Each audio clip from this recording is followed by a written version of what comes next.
ପାଠ ଦୁଇ ଅକ୍ଷର ପଢ଼ି ଜାଣିଲେ କେହି ଶିକ୍ଷିତ ହୋଇଯାଏ ନାହିଁ। ପଢ଼ିବା ଏବଂ ପଢ଼ାର ଯୋଗ୍ୟ ହେବା ଭିତରେ ବହୁତ ଫରକ। ସେହି ମର୍ମରେ ଏକ ସୁନ୍ଦର କାହାଣୀ। ଜଣେ ସାଧୁ ଥିଲେ। ଥରେ ତାଙ୍କ ଆଶ୍ରମକୁ ଜଣେ ସନ୍ଥ ଆସିଲେ। ଆଶ୍ରମରେ କିଛି ଦିନ ରହି ସେ ଯେତେବେଳେ ଯିବାକୁ ବାହାରିଲେ, ସେତିକିବେଳେ ସାଧୁଙ୍କୁ ଗୋଟିଏ ବିଦ୍ୟା ଶିଖାଇ ଦେଇଗଲେ। ବିଦ୍ୟାଟି ଥିଲା ଯେ ସାଧୁ ଚାହିଁଲେ ଜଣେ ନିରକ୍ଷରକୁ ନିମିଷକ ଭିତରେ ପଢ଼ିବାର ଯୋଗ୍ୟ କରିଦେଇ ପାରିବେ। ସନ୍ଥ ଗଲାବେଳେ କହିଦେଇ ଗଲେ ଯେ ଏ ବିଦ୍ୟା ପ୍ରୟୋଗ କରିବା ବେଳେ ଦେଖି ଚାହିଁ କରିବ।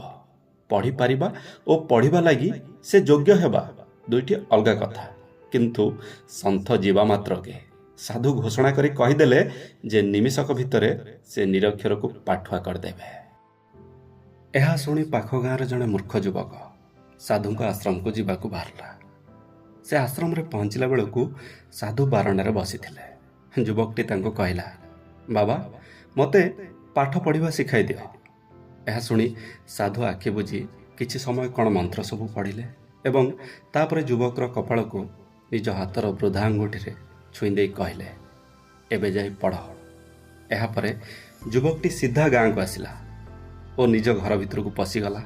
କିଛି ସମୟ ପରେ ଦେଖାଗଲା ଯେ ସେ ଗୋଟିଏ ଠେଙ୍ଗା ଧରି ରାଗରେ ତମ ତମ ହୋଇ ବାହାରୁଛି। ଗାଁ ଲୋକ ପଚାରିଲେ, କିରେ କ'ଣ ହେଲା, କୁଆଡ଼େ ଯାଉଛୁ? ପାଠ ତ ପଢ଼ିପାରିଲି, କିନ୍ତୁ ସେ ପାଜି ବୁଢ଼ା ସାଧୁକୁ ଦୁଇ ପାହାର ଦେଲେ ଯାଇ ମୋ ମନ ଶାନ୍ତ ହେବ।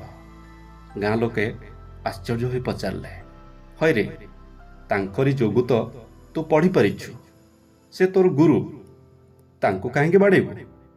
ଯୁବକ କହିଲା, ମୁଁ ଘରକୁ ଆସି ଯେଉଁ ବହିଟି ଖୋଲି ପଢ଼ିଲି, ସେ ବହିର ପ୍ରଥମ ଧାଡ଼ିଟିରେ ଲେଖା ଅଛି ଯେ ସବୁ ସାଧୁ ଭଣ୍ଡ।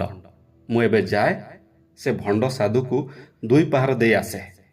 ତେଣୁ କୁହାଯାଏ, ପଢ଼ିବା ଏବଂ ପଢ଼ାର ଯୋଗ୍ୟ ହେବା ଭିତରେ ବହୁତ ଫରକ। ବାସ୍ ଏତିକି। ଯଦି ଏ କାହାଣୀ ଆପଣମାନଙ୍କୁ ଭଲ ଲାଗିଥିବ ତେବେ ଲାଇକ୍, ସେୟାର, ସବସ୍କ୍ରାଇବ୍ ନିଶ୍ଚିତ କରନ୍ତୁ। ଧନ୍ୟବାଦ।